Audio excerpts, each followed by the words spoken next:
Саламатсызбы мырза. Комментарий берип кетсеңиз атайын. Ну, комментарий бергенде эмне? Атайды кармады.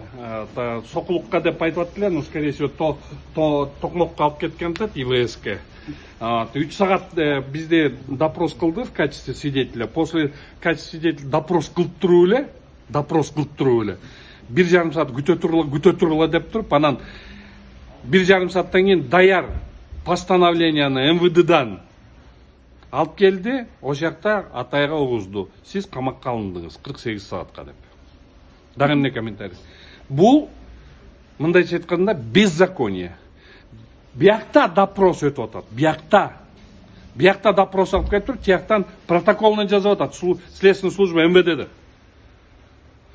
Сиз жаңы эле түз эфирде айтып кеттиңиз, сумка менен бир даяр протокол турда. Ошо даяр протоколдор жөнүндө айтып берип атпаймынбы сизге? Ошо даяр протокол мен балдарым. Даяр протоколдорду келип туруп алып келип туруп, ошо сумка менен алып келип туруп медеп берип койду да, анан тиги төргөчү айла жок кол коюп берди. Токмок алып кеткенге акылар барбы? Бул Бишкекте карап. Ну, эми биякта булар мындай айтып атат, что якобы место жок. Ну, конечно, место жок. Бир күнүн ичинде уже 16 кишини камап атса. Бул Кемпирабад боюнча сүйлөгөндөрдүн баарын эле камап атат го. Мен не удивлюсь, мен деле Кемпирабад боюнча какшанып аттым, мен деле түнү мен деле алып кетип калышы мүмкүн. Анга эч ким кепилдик бере албайт. Просто мага адвокат катары мага деген генеральныйдын уруксаты керек. Мага генеральный уруксаты керек. Ошол уруксатты күтүп атса керек. Ички иштер министрлиги айтпадыбы, активисттер башаламандык кылууга аракет кылган деп ошо негизде? Хорошо, башаламандык деп айтса, башаламандык деп даже айткан күнү дагы Атай тилердин заседаниясына барган эмес. Заседаниясына катышкан эмес. Ал катышпаса деле ошону ошол ишке кошуп атат.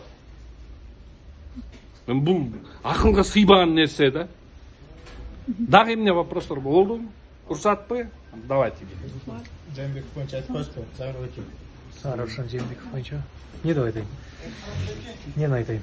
Равшан Жээнбековдун тинтүү учурунда кандайдыр бир негиздер таштырды. Мына бүгүнкү күндө Равшан Жээнбековду тинтүү учурунда, тинтүүнүн жыйынтыгында анын үйүнөн курал жарак, көптөгөн суммадагы акча каражат табылды деген мындай фейк аккаунттар аркылуу туура эмес калп маалыматтар таратылып жатат. Мунун баары албетте калп, себеби үйүндө болгону 1-2 даана гильза табылган. Ал кайсыл гильза? Жана Койташта Альфа тарабынан атылган октордун гильзасы. Аны Койташ окуясы боюнча айыпталуучу катары ушул далил зат катары үйүндө сактап жүргөн. Эми ал болбогон нерсе. Анан Адилет Балтабай кат жазып жүргөн, аны СМИге чыгарып жүргөн Равшан Жээнбеков. Ошол каттарды табышыптыр, башка эчтеке тапкан жок. Таласта эсиңерде болсо, жанагы чогулуш болгон. Ошонун резолюциясындай жыйынтыгын кагаз түрүндө жазып алган экен, аны деле СМИге чыгарган. Мунун баары ачык маалымат, ушулар эле табылды, башка эчтеке табылган эмес. Равшан Жээнбековду ошондуктан негизсиз башаламандыкты уюштуруу беренеси боюнча айыптап камашты.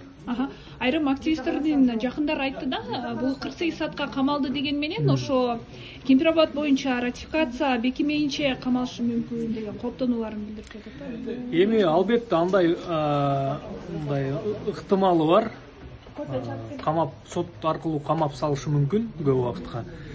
Ошондуктан биз албетте үмүт кылабыз, эртең же бүрсү күнү ошол СИЗО камоо же үй камагына чыгаруу маселесинде сот мындай өзүнчө бийлик бутаа катары бул маселеге объективдүү карап, калыс чечим чыгарып, баарын эркиндикке кое берет, жок дегенде үй камагына деп үмүт кылабыз. Бирок албетте жаман мындай событияга дагы даяр туруш керек.